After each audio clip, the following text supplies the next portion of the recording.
Hey, so do me a favor and head over to pageantlaunch.com. We are starting the world's first dedicated pageant review site to make the pageant industry safe, transparent, and fair. Three things that I know it is most of the time, but it's not like that all of the time. So head over to pageantlaunch.com, enter your email address, it's completely free, and let's get you to this episode.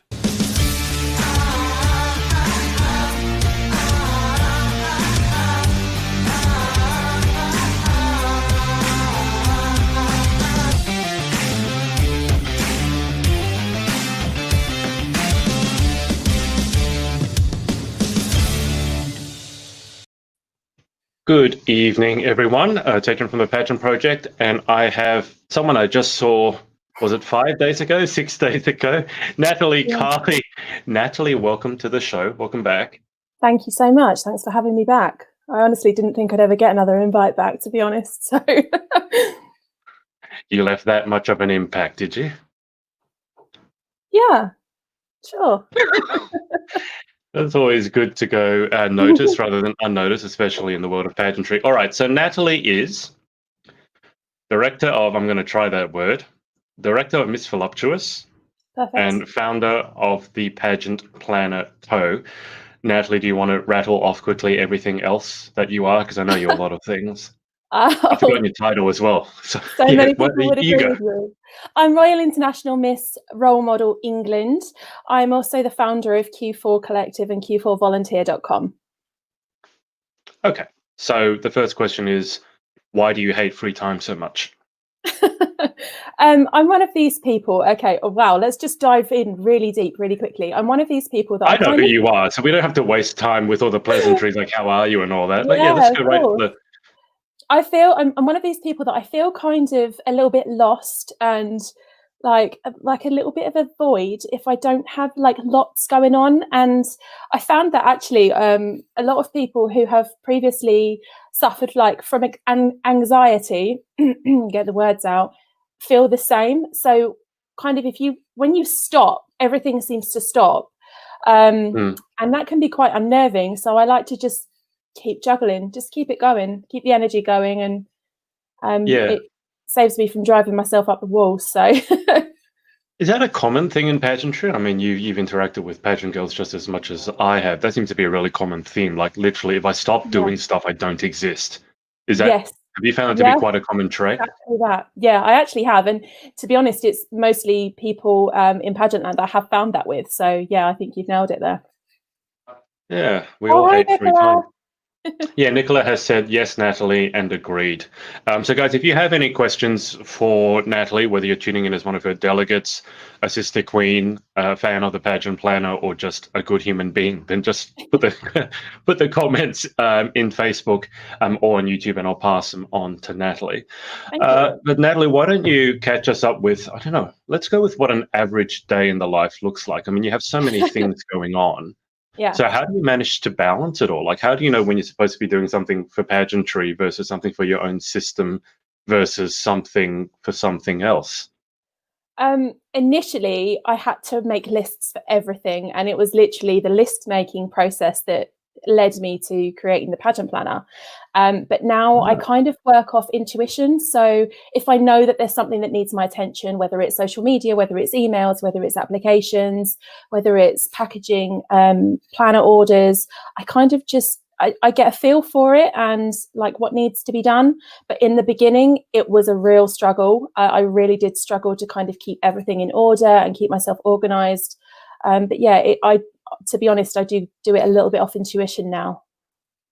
Well, you've been doing it for a while, so that makes sense. It's sort of become more automatic. I should have asked this before. Do you actually have a copy of the planner near to hand? I do. I'll have to go off camera to grab it, but I can definitely. That's fine. Do you want to grab it? Let's do a bit of a show and tell. Sure. Go for it. All right, so guys, I'll get Natalie to bring the planner on. I know a lot of you watching probably either know of it or actually have it. In fact, if you have one, let us know in the comments. But a lot of people have said really good things about the planner, so I'm going to get Natalie to show it to you. I've actually never seen it in person myself, so this will be a good chance for us to see what's what. Natalie, I'm just saying a lot of people watching probably either have the planner or definitely know of it. So I thought this would be a good chance for people to actually see it. So do you want to do a bit of show and tell? What I might actually do for this whilst you do that, I'll blow up your video a bit bigger so that when you show it, people can actually see it a bit better. All right, so I'm still here, but do you want to do a bit of show and tell with a planner? Sure. So this is the original planner. It's called This Is My Year. And this planner is ideal for people who are still competing, who haven't won their title yet. So even if it's like national or international level competition, it's a really good all-rounder product.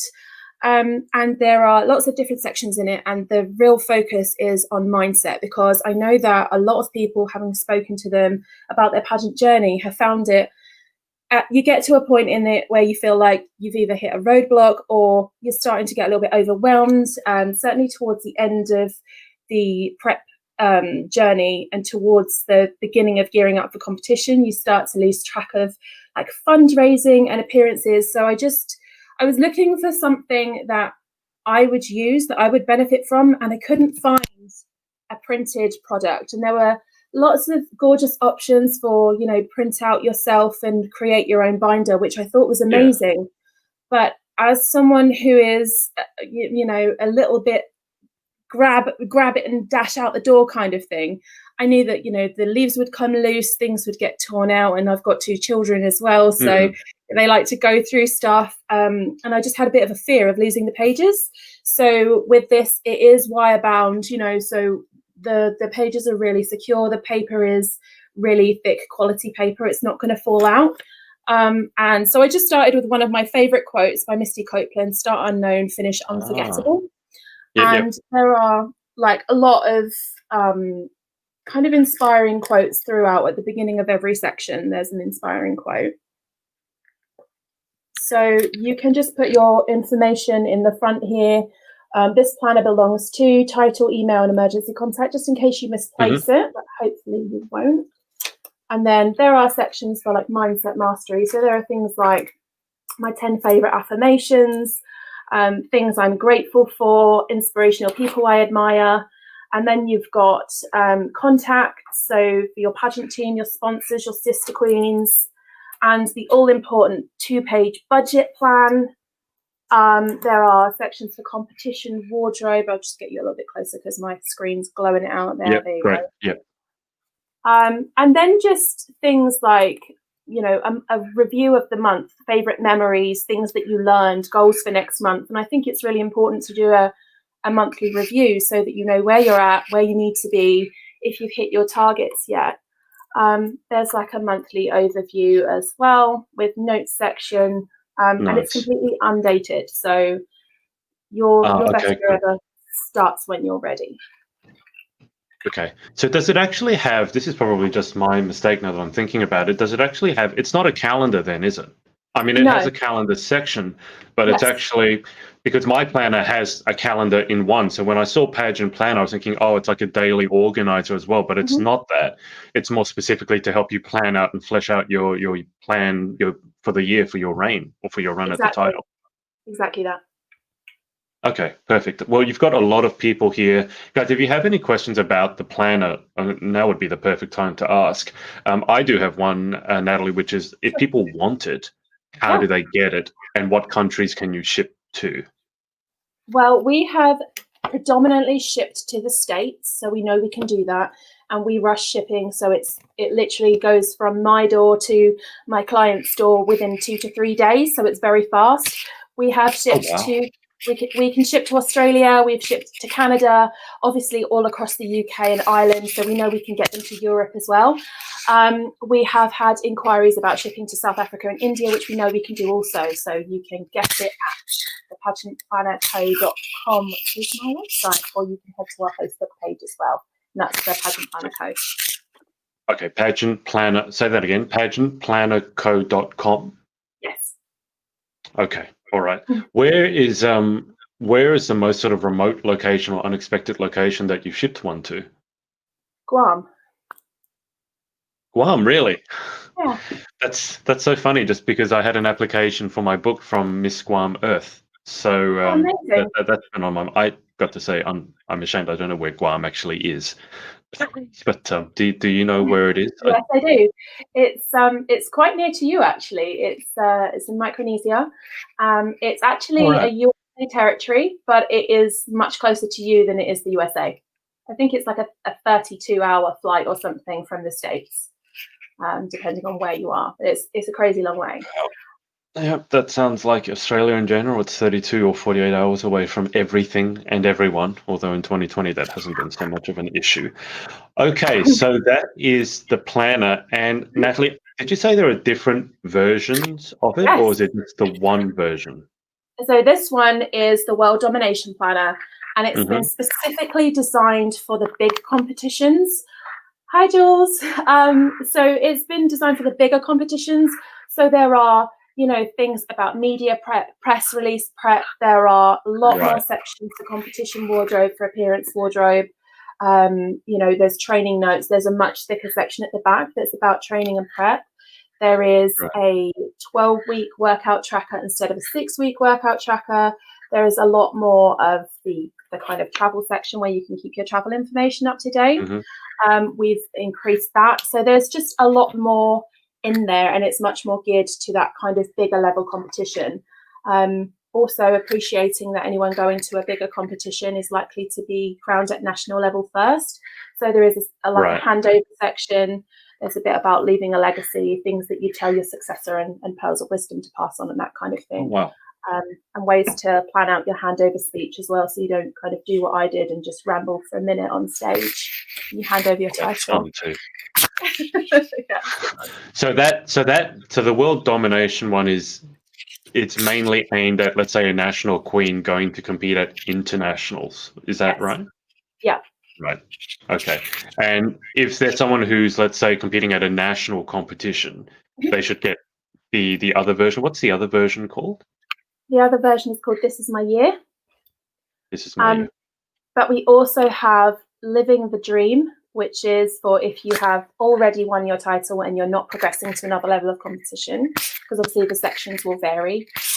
Once you've already won your title, you're probably not going to need sections for competition wardrobe and that kind of thing. So we've got Living the Dream, which is perfect for someone who's won their national or international title. Then we've got the one, obviously, that we're working on called Make It Rain, and that's specifically for Lindsay, Miss Earth.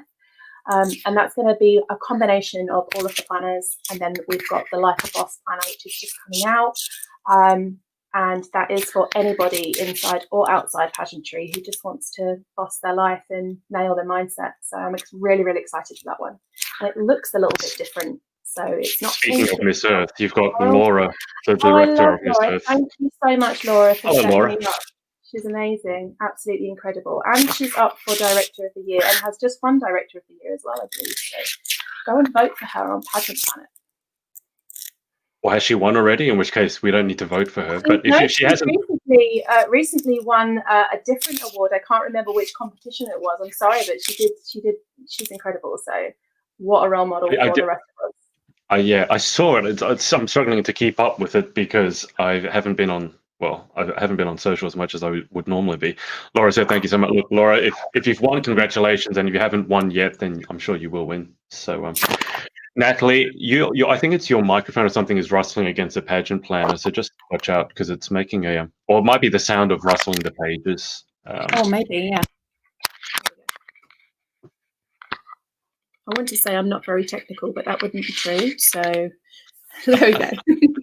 No, I just think you're rustling the pages, and because they're such thick quality, we can hear the rustling. So just watch out for that. Breeze in here, yeah.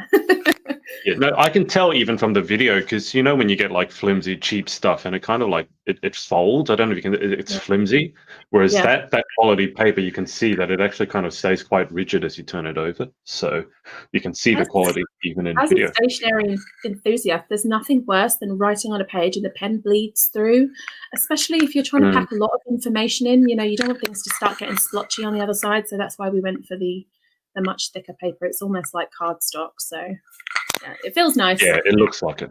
Yeah, but it's appropriate for pageantry as well. I think, when everything you want it to look amazing, you don't want your planner to be sort of bleeding through. I think it just would ruin the whole look. Okay, so that's the pageant planner. How long have you been doing that for, Natalie? I started working on it. So I started doing the research several years ago for it, and just kind of put it on the back burner. Like I didn't realize that it was something I could do.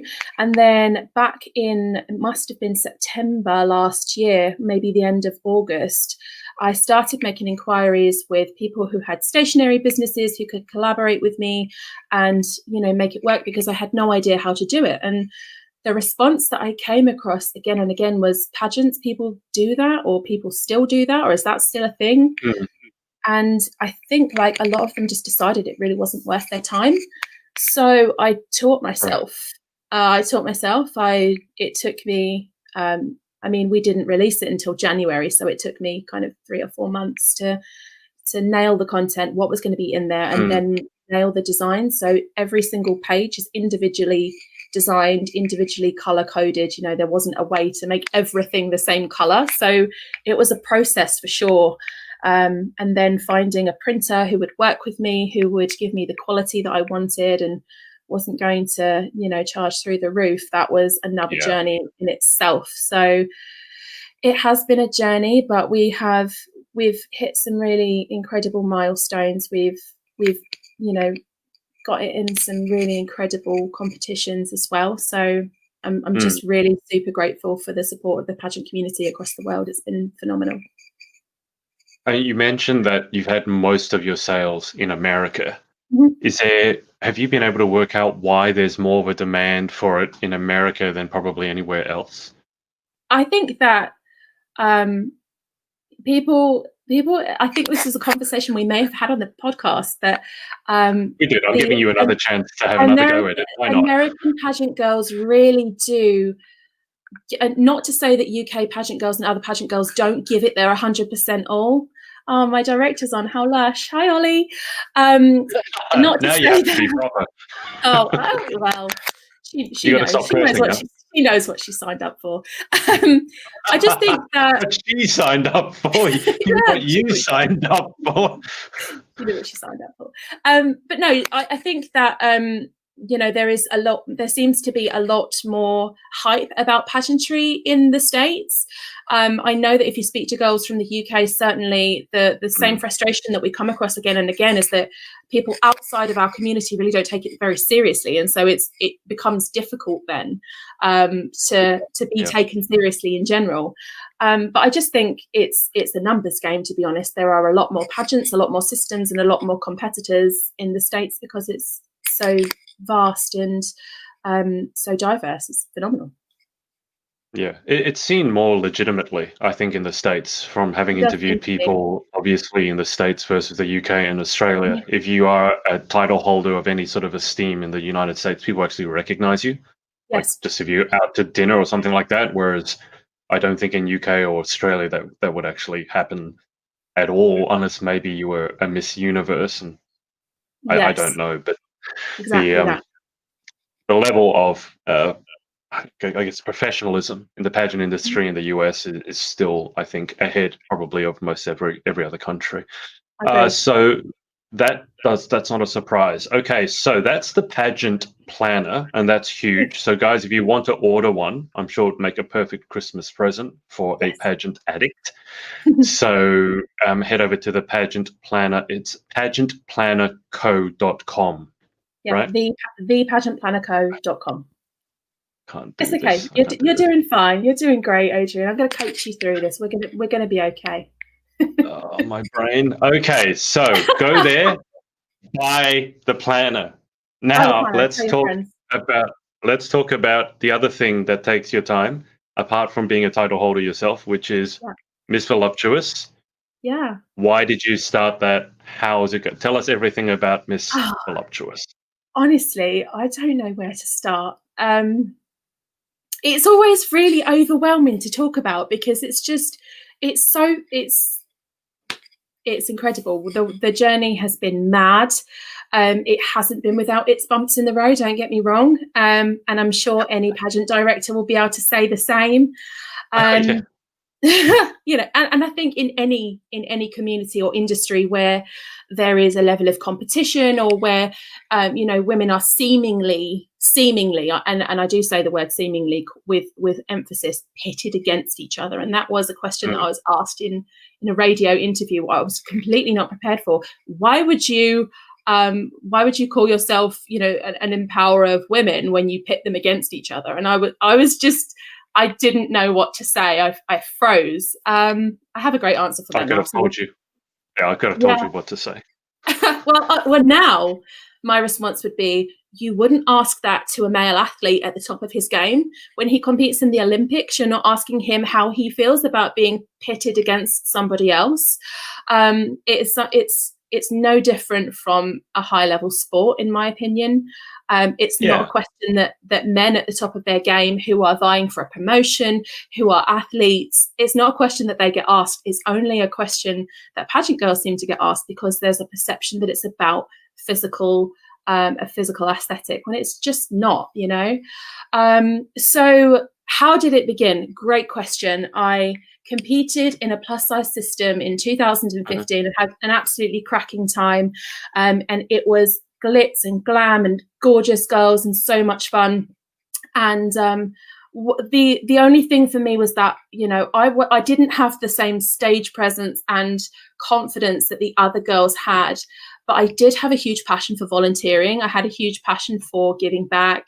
I've been volunteering since I was 19, before I even knew pageants existed, and really wanted to do more. And so I started looking around for pageants that had kind of that platform basis more, but in an environment that was still safe to me, because I'd started pageants. I wasn't even particularly way into the plus size category. I think I was about a size UK 16.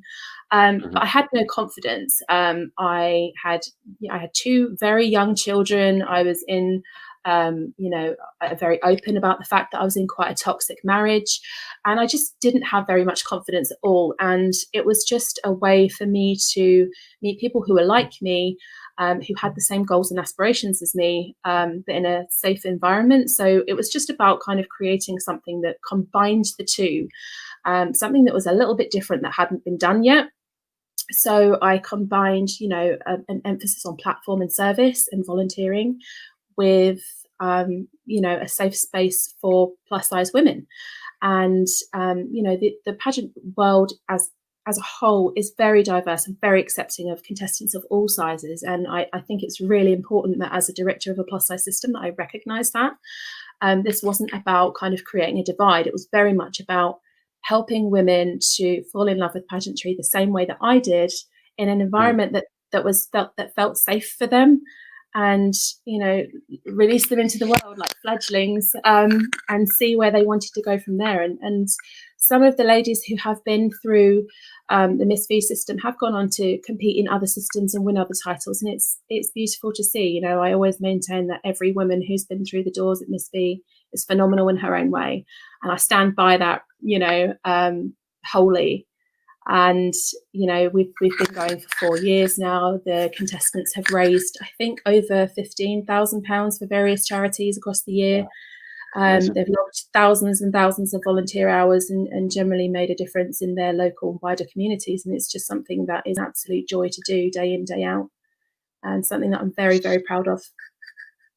So on that note, what are you most proud of in terms of having your own system now, running it for a few years? I mean, if you had to narrow it down to 1, 2, or 3 things, what are you most proud of, either yourself accomplishing, the system, or the girls who've been through your system? I think a combination of the two would be us reaching international level. So I believe we are one of the first systems to have started in the UK that will be holding an international pageant stateside. I don't know. I don't know of many other systems that have started in the UK, if any other than Miss World, that have done that. So that was a massive achievement for us as a system, and for me as a director. I know that there were a lot of naysayers who kind of didn't think that it had the staying power to make it. But how could I not be motivated to push harder when I have such incredible women making that job so easy. So, you know, they keep me motivated with their integrity, their determination, and their advocacies. They are so inspiring that I had to keep pushing and do more and offer more for them. And now, you know, I've got queens. I've got queens in Guam. I've got a queen in Australia. I've got queens in the States. I've got queens in Europe now. We've got our first queen from Africa. We've got Miss Ghana that we're about to announce any day now. So it's the vision is growing. The system is growing, and it's mind blowing for me that we're here and we've grown so much in a relatively short space of time, and it's all owing to the women who make the system, and that's the contestants wholly. What is the vision for the system, Natalie? I mean, I'm sure it's evolving because it sounds like you sort of didn't know how far you could reach, and then you got there, then you can reach further. So what is the vision at the moment? It's a pageant, 100% a pageant, but more than that, it's an empowerment program. Like I say, I found my way into pageants as a way of building my own confidence, and I just want to help other women realize the potential that they have. Every woman is a goddess and deserve to feel like it. We just have to bring it out sometimes, and I find that the sisterhood element of what we have really helps. They really do kind of support each other and spur each other on, and so the vision for me is to continue to be able to see Miss Voluptuous as an empowerment program, in which women can, you know, have a platform and use their voice for their advocacy or their passions and things that they're passionate about. And just continue to reach for the stars, really, which they seem to be phenomenal at. And if someone wants to apply, and you probably have to break this down into separate countries. So, you know, someone wants to apply, let's say in Australia versus applying in the UK. So how do they walk us through the application process? So it's a little bit, here she is. Danielle, don't do that. Oh no, that's so dangerous. I just want to stop and show a little bit of love for Danielle. She literally, we've not been friends for very long, but I literally can't imagine life without her. She's such a great little motivator, an absolute firecracker is Danielle. So this girl's serious love for her.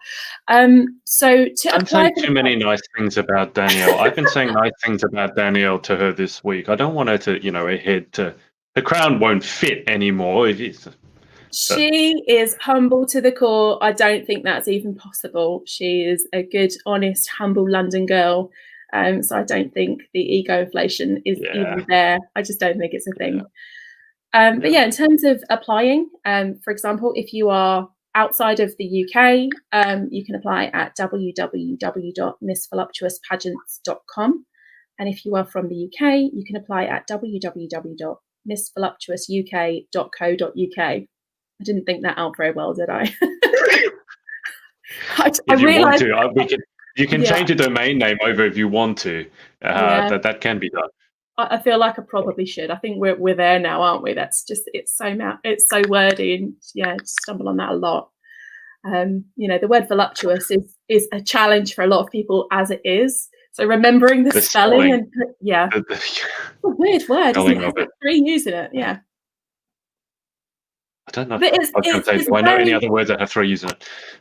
But it's apt, it describes a confident, curvaceous woman who is proud of her body and owns being sexy as well. Because that's another thing, like curvy women deserve to feel every bit as gorgeous, as confident, and as sexy as women who maybe don't have curves. And it's not about comparing a straight size body to there you go, it's come out voluptuous, not voluptuous. Yeah, we get that a lot.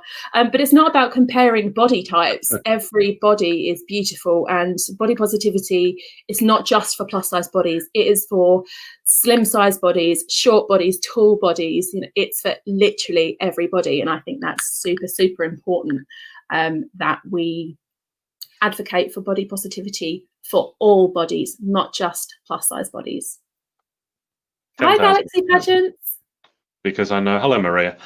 I know that there's been a spate recently, I don't know how recently, but of skinny shaming, which is just as bad as fat shaming. Like people, like there'll be a young girl, I think she's about 21, 22 on a train, and a guy, it's very often men, an older man looks at her and says that she should eat a burger, but not realizing that she's been through, she used to be overweight, and then she had an eating disorder, became anorexic.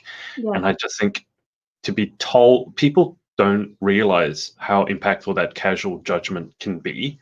I'm not even going to say that came from a good place, because I don't think it does. No. But body positivity, as you say, is for everyone. Yeah, I think people think that they're being funny, or make off the cuff comments and don't realize how hurtful it is. But I think commenting on someone else's body, it's just bizarre to me. You know, I'm the worst for being like, oh my God, your figure's incredible. But I randomly blurt out compliments to strangers in the street. I'm really weird like that. But you know, to comment on someone's like, oh my God, your outfit's gorgeous, and there are Facebook statuses dedicated entirely to this. I had a conversation outside my house one day with a girl who's just walking past, and I was like, your dress is beautiful, and she stopped and she told me where it was from, where I could buy it from, how much it was on sale. I've got a new friend, it's amazing. Have you ever done that to a man walking by, and how did the man take it? I think that would be, your body looks gorgeous. Okay. Oh yeah, that might be a little bit predatory. I'd probably avoid that, maybe. As a feminist woman, I can't really advocate for catcalling men. Catcalling's not cool. Don't do that. But yeah, you know, I think the commenting negatively on any size body blows my mind. Why would you do that? It's a very strange thing. And even I've gone through body shaming, and you know, I consider myself to be very average in size and height and everything else, and I grew up being told that, you know, I was built for comfort and not speed. And I remember my mum told me, she took me to a dance school. It was one of the most prestigious dance schools where I lived, and I wanted more than anything to be a ballerina. Now, don't get me wrong, I'm not particularly graceful, I have no rhythm, but the instructor, the director of the dance school, she looked me up and down. I couldn't have been older than maybe 4 or 5. And she said, she'll never dance. She's got the wrong body. And that was the first time I experienced body shaming. I was like 4 or 5. And that's really stuck with me. And, you know, I have a daughter who is 7. And she is shaped very much like I was as a child, except she's much, much taller than I was. She's going to be so tall. But, you know, people think it's okay to say that she's fat, and she's a little girl. She's not fat. She is growing. She's energetic. She is sporty. She is a little girl, and we have to stop this casual body shaming with saying that someone's too thin or someone's too fat. And you know, my son and my daughter are polar opposites of each other. My son is super slim, and my daughter, she's got a good solid build, and that's okay. And both body types are okay. They're changing. They're children. But you know, it's a very common thing, and you know, children are taught from a very young age to think that they are fat, or to think that they need to watch what they eat, and are kind of hyper aware. And I even had a conversation with my children's school a couple of days ago, because my son came home and said, you know, as of January, oh, Catherine, it's the most horrendous dance school experience. I wholly felt that deeply. That my son came home from school and he said, as of January, we're getting our lunch boxes checked to make sure that they're healthy. And it's it's quite, yeah.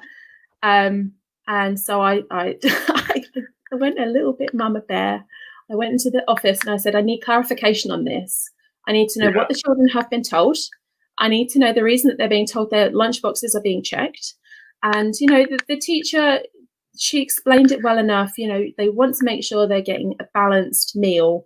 And I know that, that can be a problem in schools. And that's not usually ignorance of nutrition. That's usually an affordability factor.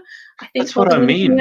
It wouldn't work, because if you're going to, then the kid would feel ashamed that they've come from a poor family, that they can't afford a well-balanced, nutritious meal. That's not going to work. It's, my daughter, she immediately said to me, will I still be able to have a penguin in my lunchbox? And I think that's the same as a Tim Tam. Tim Tam. It's the worst Tim Tam, but okay. Can I still have one of those, or will it make me fat? And I feel quite emotional saying that out loud. My 7-year-old is asking me, is that going to make me fat? Mm. And I don't understand why.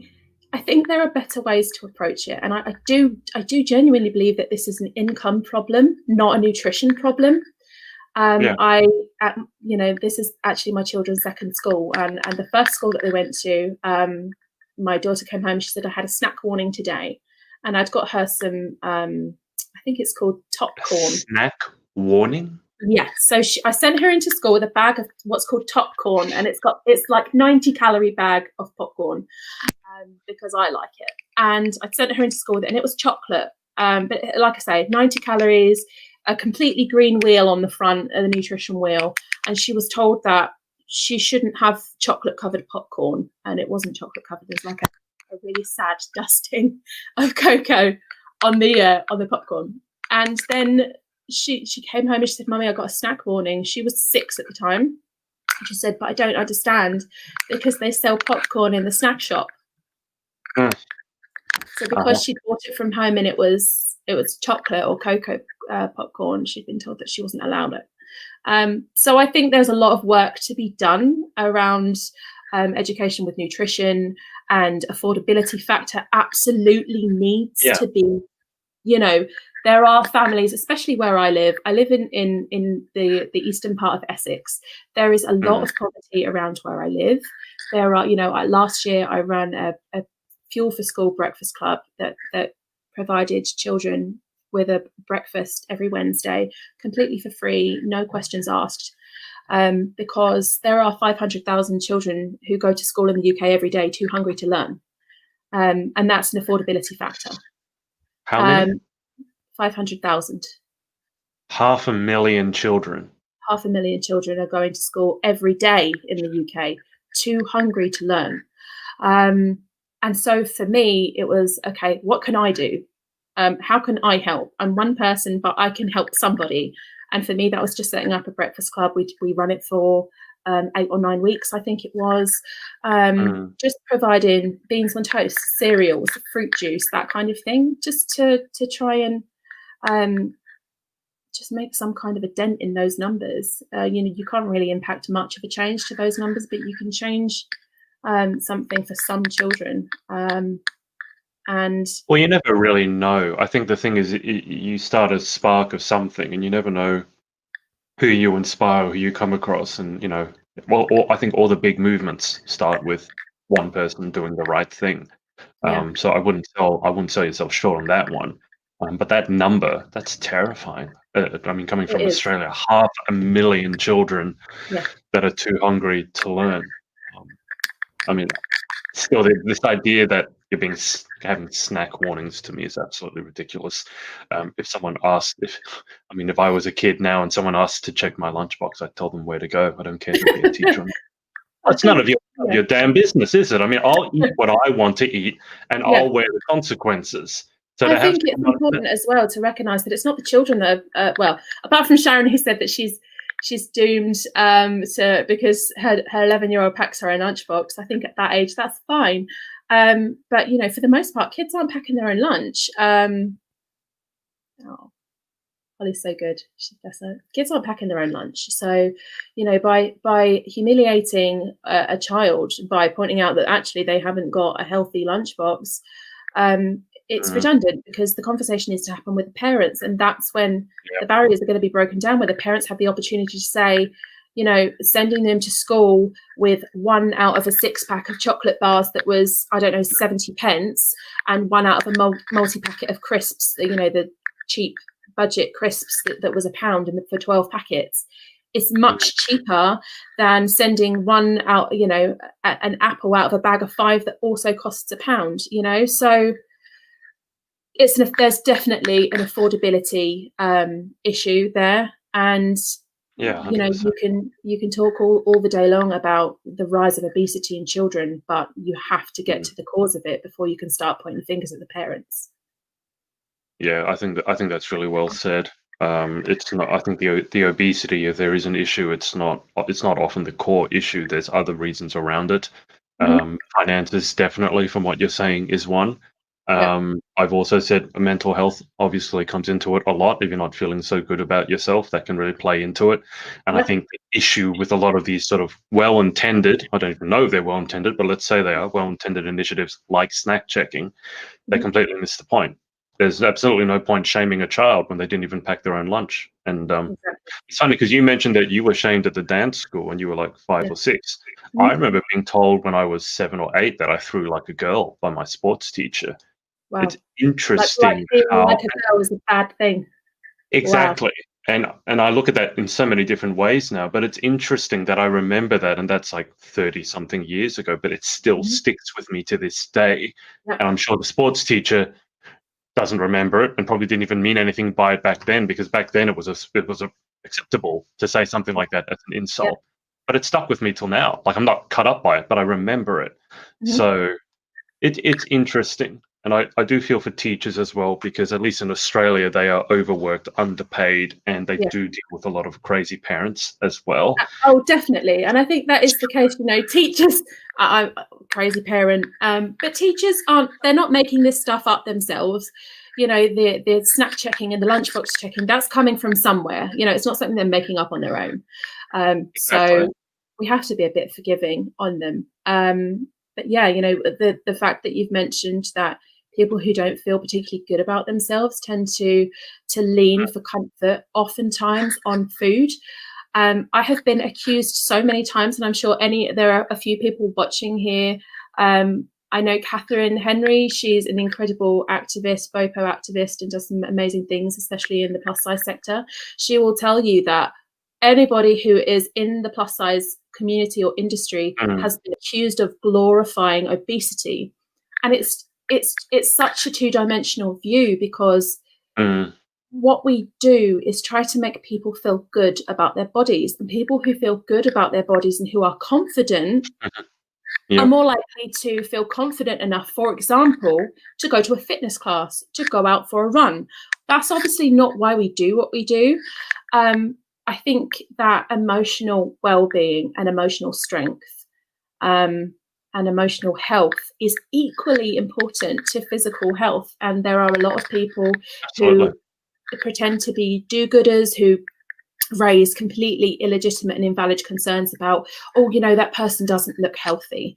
There is not a lot of research that actually can say that by looking at someone's physical body, you can tell whether or not they're healthy. I know some incredible plus size fitness instructors. My friend Tracy, one of the best people I know, she's completed like beach body workouts time and time again. She completes the whole Shaun T workout. I could never do that. And she's a plus size girl. She's one of the strongest women I know. So these, like you say, well-meaning comments about other people's bodies, people just need to mind their own business, mostly. Oh, sometimes they're not even well-meaning. Sometimes they're not well-meaning at all. Sometimes they are, but sometimes they're definitely not. We've talked about body positivity because it comes from all sides now. Like, people are ashamed for being too skinny, people are ashamed for being too big, and it's like, and we're comparing. I don't even know what we're comparing ourselves against, to be honest. I shared an article on my personal Facebook the other day about this Instagram influencer, I think came off a reality TV show, and her Instagram photo was very obviously photoshopped because a staircase in the back had been warped. So even though she looked amazing and everyone thinks she looked amazing, she didn't think she looked good enough to put a photo up on Instagram. So it's really, really sad. And because I'm doing the book at the moment, and one of the questions is, what's the biggest challenge? So many of the women have put comparison, particularly on social media. And that's not just a plus size thing. It's not a skinny thing. It's everyone is doing it. Yeah. I think the really dangerous thing is we're comparing ourselves to people who don't even exist. Those people And don't actually, look like that. we're being taught to compare ourselves to others as well. In every single magazine, you're being sold, if you looked like this, your life would be better. If you had better, if you had this expensive makeup palette, your life would be better. If you buy this magical cream, or everything, especially in magazines, women's magazines are the worst. You're being sold something that tells you, if you just, your life will be better, instead of teaching that women, actually, your life is good now, and if it's not good now, you can change it without a miracle cream or a pill or a palette, or those things don't work anyway. Anyone who's tried those miracle, lose 20 pounds immediately with no effort, it's like, but the problem is, Natalie, that works. Making someone feel not good enough moves product. If everyone felt good about themselves, there'd be a lot of companies that went out of business, unfortunately. Yeah, they really would. That's not to say that, you shouldn't buy a palette because putting on makeup makes you feel good about yourself. That's not to say you shouldn't buy a gym membership because working out makes you feel good. I just think that, whatever feels good for you, do it. And don't be fearful of other people's judgment, because that's the only takeaway here. If you want to put on makeup before you leave the house every day, do it. As long as you're doing it for you because you want to, and not because you feel like not doing it for someone else or doing it for society. Yeah, exactly that. Yeah. Okay. Well, that got super deep, super quickly. It really did, didn't it? Wow. I don't even know what we're talking about anymore. It boggles my mind, and I've worked with a lot of women, and young women especially, and it's really sad for me when I see them and they don't think they're enough. I mean, that applies to men as well. Men have a slightly different experience, and men are told, like, you shouldn't cry, you're not strong enough, don't be this, don't be that. If you show emotions, it's weak. And so they have an experience quite different, separate to women. We could talk about this for ages, but we should probably move on. Sure. Natalie, in terms of, like, we've talked about the Pageant Planner Co, we've talked about you owning your own system. Those separately already to me sound like full-time jobs. So how did you find time to compete in a pageant or represent a pageant yourself? Like, did you really hate your free time that much? You decided, I'll do one myself because... Well, Royal International Miss is a system that I followed the journey of for a couple of years. It looks absolutely incredible international level. The stage is huge. There are lots and lots and lots of contestants that get involved, and I've been watching girls from the UK compete for a couple of years. I was Sister Queens with Holly Robinson, who is now the director of Royal International Miss UK. We were under the same kind of band of system, so much like Holly Pearly has Incredible Pageant Girl UK that encompasses a couple of different systems. There was another kind of umbrella system that existed a couple of years ago that doesn't now, but we found ourselves Sister Queens, and I think we were competing around about the same time at International, and Holly won her title, and she won that title over maybe 60 or 70 other girls. It was incredibly competitive. Wow. And watching her journey, and she got to go to New York, and she got to go and watch Miss America, and she got to go to the Miss America shoe show. I might have got that completely wrong. And then she went on a cruise, and it just had the most phenomenal year. I started following with a little bit of interest, like, this looks really good. And I was set to compete in 2019, so last year, at the beginning, very, very beginning of last year. And my world kind of started falling apart. I had a lot of, there was a lot of conflict. I was going through something really personal. I was in a really, really bad way. And that was actually to do with Miss Voluptuous. I will be quite honest and say that, we weren't in a very good space. And actually the longevity of the system really was on the line because of a few individuals. And it was a shame. But it really did put me in a bad place. And I withdrew from the competition I was meant to be competing in. And I said, you know what, I was too fearful to compete in this country. I was too fearful to step on a stage. I thought that, you know, when you get into that space where everything seems to be going wrong, you think everybody hates you. Social media is really good for kind of spreading that wildfire, thinking, you know, stirring up some drama. And it happened. And I think it happens to everybody at some point. But it really got to me. And Holly reached out to me. She said, listen, I see what you do. You know, I've been following Q4. I see everything that you do. Why won't you compete for the role model competition at UK level? And I said, you know, I just can't bring myself to do it. You know, the very same reason that I'd withdrawn from the previous competition was I just couldn't bring myself to get on a stage. And she said, okay, well, I want to make you my England role model. And having someone put that level of trust and faith into me was incredible. She gave me the opportunity. She said, you can compete at international in 2020, or you can compete in international for 2021, because in the role model competition at Royal International Miss, they take 2 years of service into account for everything that you've done. So it's not just about like what you've done in your year, it's actually what you've done the year before that. And I think that can tell a much better story of who you are as a whole. You know, we all know that people kind of amp it up when they're competing. When you're going for a competition, of course you're going to have more focus. Of course you're going to do more things. But I've got no problem with the amping it up. I have a problem with people who fake it. That's what I dislike. You know, when the pageant's over, there's no more charity work, and I'm like, I see you. Continue. Yeah. No, that's fine. So I think that was the fact that would paint a really clear picture of who someone was as a whole. And knowing that, you know, I looked back through pictures of previous winners and there was no kind of, this is what a winner should look like. And I'm very insecure, even as the director of this system, I'm very insecure about the way I look. I have this deep rooted insecurity.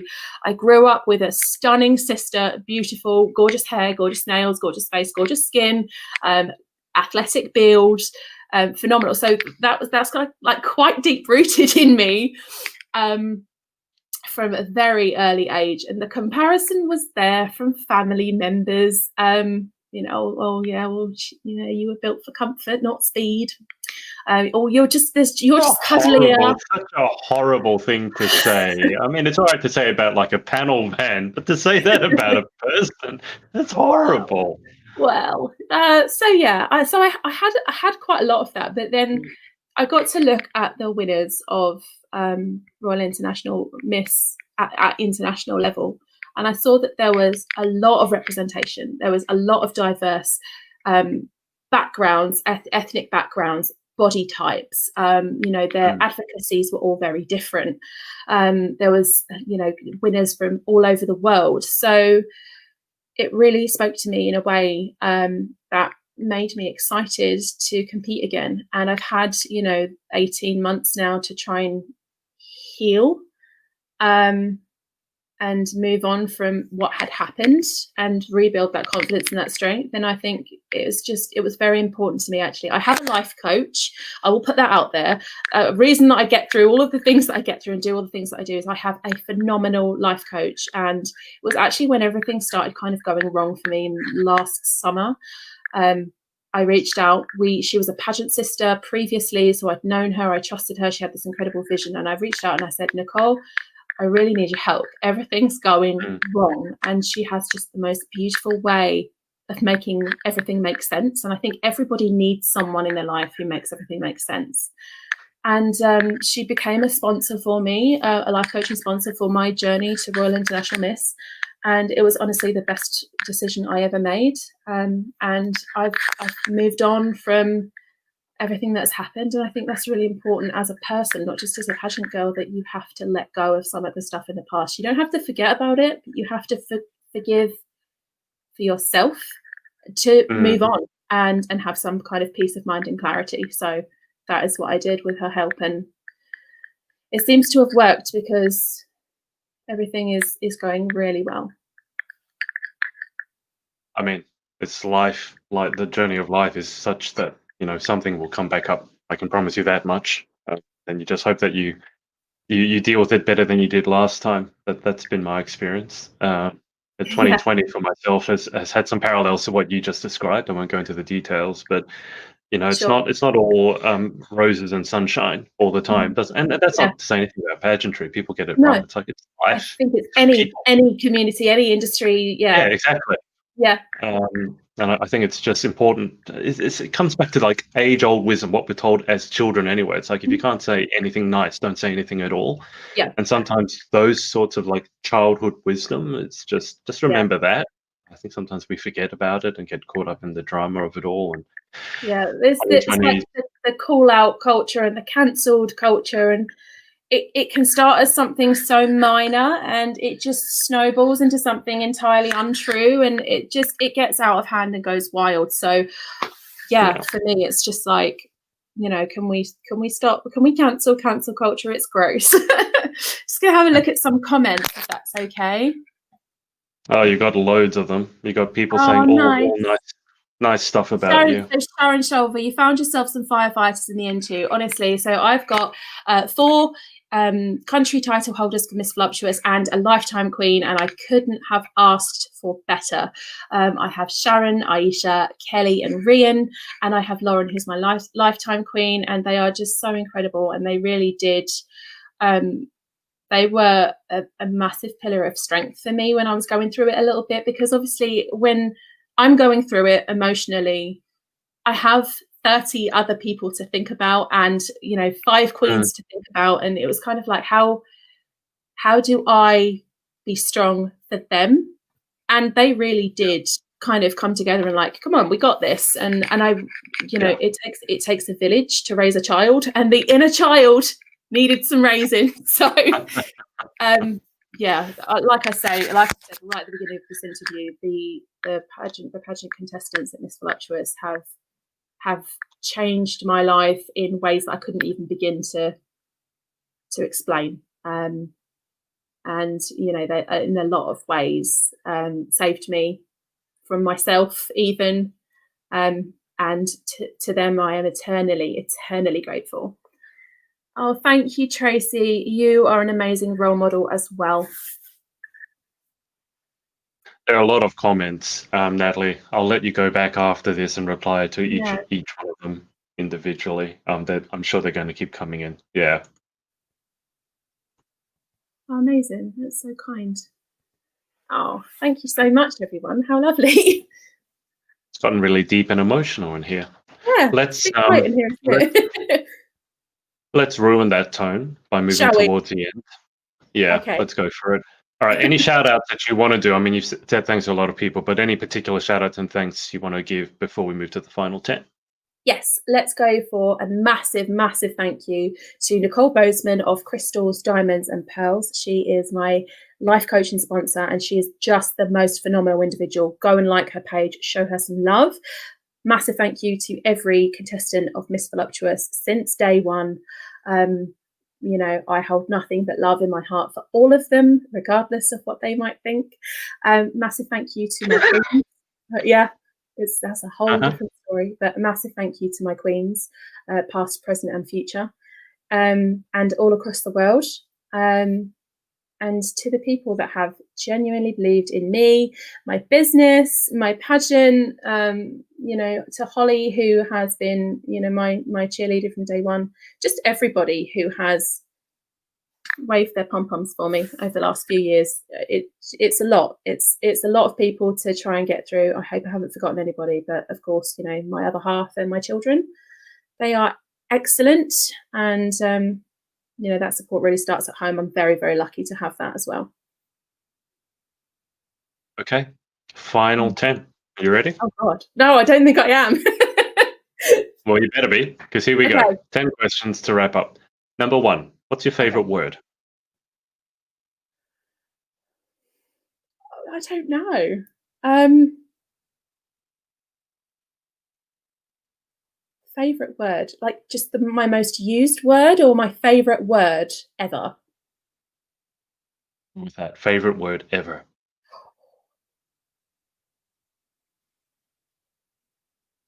Oh, I've got no idea. Forest. There we go. We'll go for forest. Actually, remember, you and Emma Collingridge have asked me these questions. So yeah, you I'm sorry. I should have known. I'll shout out to Emma and Kim while I'm here. Shout out to Emma and Kim. I love them so much. They're the best. Yeah, Emma's okay. Oh. Number 2. Okay, question number 2. Let's go. To say, when Emma was over, I had this picture of who I thought Emma was after I interviewed her. I have to say, when she came over here and some of the stuff she was doing, like in a good way, but it's just like, I didn't know you were like that. Like when I got lapped at go-karting. She's a multifaceted diamond, ultimately. She's all right. Question 2. What's your least favourite word? Oh, God. Gusset is my least favourite word. What's gusset? Okay, so a gusset envelope, for example, could be an envelope that, like, it stretches, or it could be the cotton part on the inside of your pants is called a gusset as well. Question 3. Question 3. I'm going to give you the version that I never give anyone of question 3 because I have to explain it, but I'm just going to give you the actual version, which is question 3. What turns you on? Okay. Obviously, I know the meaning of this. I know the question of this, and I'm sure that you're not asking me personal questions that I wouldn't like to answer. No, but I had to start explaining it because people would go, "Are you talking in like?" And it's like, no. Anyway. Well, I've asked you this question, so I know. Things that get me excited about life: women supporting women, people who care about issues outside of their own existence, and that's a broad range of people, but that is what gets me excited in life. People who aren't afraid to stand up for issues that don't affect them. That's what a role model does, to be honest with you. But yeah, I agree with that. Do with more of that. Yes. Question 4. What turns you off? Oh, okay. What turns me off? People who are bitchy, bullies, gossip, just people who are mean. Like, don't be mean. Don't be horrible to people. We're all a bit broken. We're all trying to heal here. Don't be horrible. Don't be mean. Don't go out of your way to make someone else feel bad. There's no need for that. That's what turns me off entirely. That doesn't just turn me off, that shuts me down. I think the people who are nasty to each other are the most broken of everyone. Oh, definitely. You don't tear people down if you're happy with yourself. It just doesn't make sense. Question 5. What sound or noise do you love? Oh, I love this. Okay, so when going back to my favourite word, forest, I love trees. Like, some people have a thing about water, and being around water makes them feel really calm, and the sound of water. For me, it's the sound of trees, whether it's birds in the trees, the wind blowing through the trees, anything that is to do with trees, forests, woodland. Oh, I love it. It's where I'm at home. I just want to take off my shoes and like be barefoot in the forest. That would be the dream for me. I know you don't want to come to Australia because of the podcast. There's a tree here. I do want to come to Australia. I'm just being a bit of a wimp about it. Just so you know, the saying is everything in Australia is trying to kill you, including the trees, because there's a tree here called the gum tree, the eucalyptus tree, which the koalas eat. Yeah. They are very, very tall, right? Just one long trunk. And then at the top are these really long, very spear-like branches that can be 20, 30 feet long.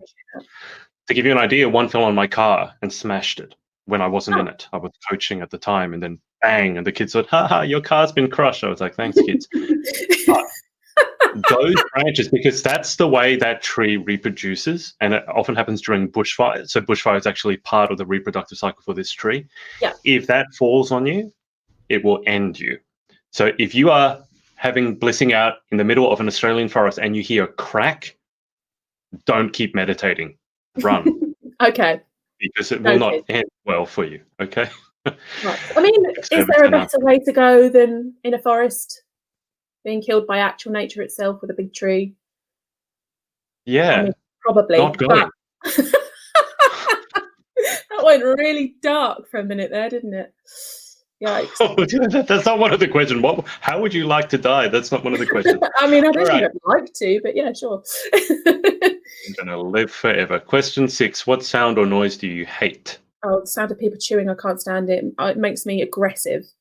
I'm quite a chill. I'd like to think I'm quite a chill person. I'm very much the personification of peace and love and sparkles and hugs and sunshine and stuff. But if you chew near me and I hear you chewing, I can't be responsible for my actions. I'm sorry, I can't. Something's going to happen, and it's going to be completely involuntary. Thank you. Thank you for that question. I'm picturing physical violence here. But... Yeah, no, definitely.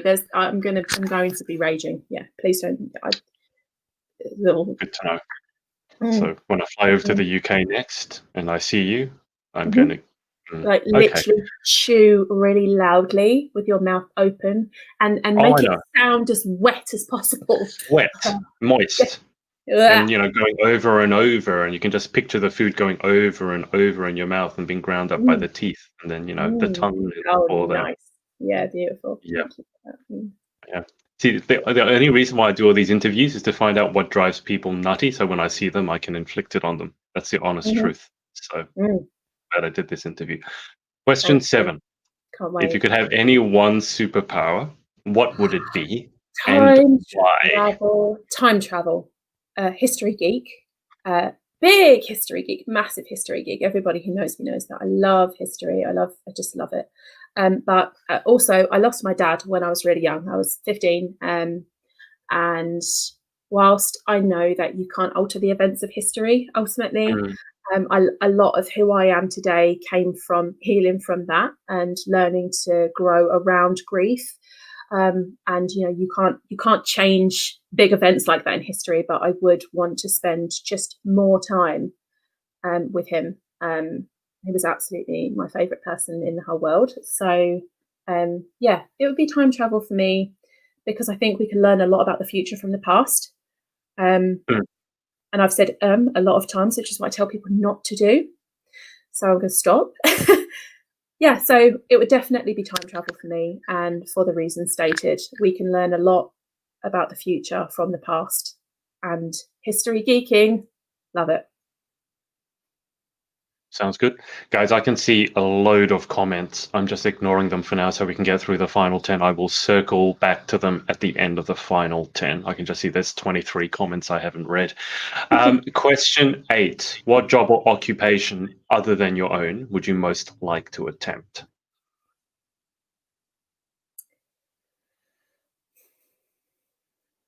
I did once have a desire I actually went as far as final interviews to join the British Army, which I think people will find really shocking about me. I completed my interviews. I was pre-physical fitness assessment, and then I bust my knee and needed surgery, complete corrective surgery. So that was a kind of dream that was dead in the water for me. So it would perhaps be pursuing that route, but I think ultimately the biggest dream for me would be a casting director for the Disney Corporation. I mean, there are a lot of comparisons that you can draw between being a pageant director and being a casting director, not even necessarily for Disney, but being a casting director for film and TV would be phenomenal. Anything really that's quite creative is really my jam. So, or the next Philippa Gregory, maybe, who is an incredible historian and novelist. So I like to write, I like to read. There's just a lot of things that I like to do. There's a million things that I would want to do if I was given the opportunity to do anything. All of them are creative. So yeah, a wedding planner. I've actually been a wedding planner. Amy Louise has said wedding planner. I was a wedding planner for 2 years, and I ended up becoming a wedding stylist instead, because I didn't get the calls at 2 o'clock in the morning asking me what texture of napkins I thought would be best for the reception when I was a stylist. So yeah. It's not even a joke. Question 9. What job would you definitely not like to attempt? I would never be a doctor, a nurse, or a vet. And because I'm just too sensitive. I cry at everything.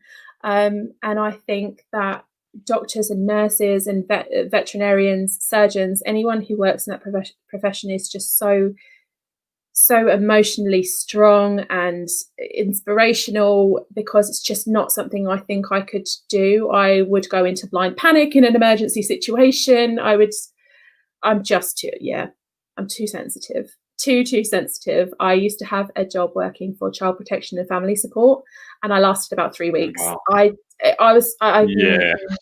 No. Not the industry for you, I don't think. No, definitely not. No. I'm still trying to recover from that. So it's a lot. And I think anyone who's able to put themselves on the line and do a job like that deserves endless applause, not just every Thursday at 8:00 on your doorstep. So the people of the UK will know exactly what I'm talking about. I know what you're talking about as well. I've seen the posts. I follow the news. Final question: if heaven exists, what would you like to hear God say when you arrive at the pearly gates? Welcome. Mostly, definitely not. You got the wrong bus. You're going down there. Like, this isn't the place for you, but don't worry, where you're going is quite warm. You might like that coming from the UK. I don't know. That might sound like a really great idea. I'll take that. Yeah, warm, eternal warmth. I think I would want, if heaven exists, I would want God to say, they've been waiting for you. And I can't really say much more than that because I'll cry. But that's what I would want to hear. Definitely. Let me quickly go through, God, the 32 comments. Oh, geez. All right. What have I missed out on? Poppy, Jobby, Phoenix, chocolate roll. Oh, I think people were talking about your favorite words, and Lisa, someone's put moist. Manipulation, the sound of rain. Everyone at home has been answering the question. This is amazing. Erg you Tudor wedding planner. Can't say I've ever had those 4 comments in a row before. Nurse, awesome. Tudor would be in reference to history. Sharon shares my love of history. She is actually participates in medieval reenactment. That is a very interesting hobby. Yeah, that'd be really interesting. incredible. She's the most interesting person to talk to if you've got a passion of history like I have. So I'll just talk to her all day about it. It's amazing. Okay. Well, we have covered a lot of topics. Yes, we have. Some shallow, some not so shallow. But Natalie Carley, thank you so much for your time. Thank you so much for having me, and a huge thanks to everybody who has taken the time to comment as well. Really appreciate it. And can you run us through one more time the web addresses for the Pageant Planner and Voluptuous, please? Thepageantplannerco.com, www.missvoluptuouspageants.com, and missvoluptuousuk.co.uk. I've got to change that, Adrian. It's got to go. After saying it now in the interview, like, I can't say this. Yeah, you say it out loud and you think that sounds absolutely mad, doesn't it? Absolutely mad. Okay. All right, guys. Look, thank you so much for watching. Natalie, I'll keep you on the line for just a sec whilst I hang up with the audience. But we will speak to you next time. Thank you so much. Hey, it's Adrian again. Hope you enjoyed this episode. Remember to head up to pageantlaunch.com to join the launch team for our pageant review site. All you have to do is enter your email address. It's completely free.